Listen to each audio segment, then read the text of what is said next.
আসসালামু আলাইকুম, স্বাগত জানাচ্ছি আমার চ্যানেল safaworld.n এ। আশা করি সবাই ভালো আছেন। সাথে আছে আমি মোহাম্মদ ওমর ফারুক। আজকে আমরা শিখব যে একটা মোটরে কেন স্টার ডেল্টা কানেকশন করা হয়। আমরা মোটরকে স্টার অথবা ডেল্টা চালাতে পারি, তো সেখানে কেন আমরা স্টার ডেল্টা কানেকশনে চালাবো। তো চলুন জেনে নিই।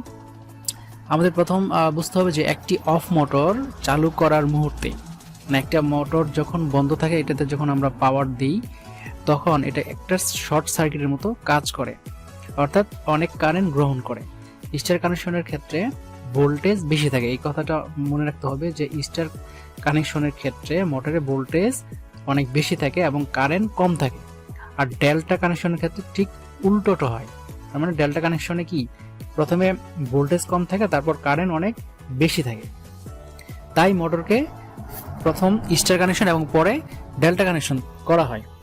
এখন যেহেতু ডেল্টা কানেকশনে প্রথমেই কারেন্ট বেশি থাকে, ভোল্টেজ কম থাকে, তা আমি যদি প্রথমেই মোটরকে আমি ডেল্টায় চালাতে যাই, ডেল্টায় দিয়ে মোটরকে রান করতে চাই, তাহলে কিন্তু অধিক পরিমাণ কারেন্ট গ্রহণ করার কারণে মোটর কিন্তু পুড়ে যেতে পারে। এজন্যই মূলত মোটরকে স্টার ডেল্টা করা হয়। আর এর জন্য কি 3 ফেজ স্টার্টার ব্যবহার করা হয়, কারণ মোটর স্টার্টে অধিক কারেন্ট দিলে মোটরের যে কয়েল থাকে সেই কয়েলটা পুড়ে যেতে পারে। তো এই জন্যই মূলত মোটরকে স্টার ডেল্টা করা হয়। আশা করি বুঝতে পেরেছেন। ধন্যবাদ আমাদের সাথে থাকার জন্য।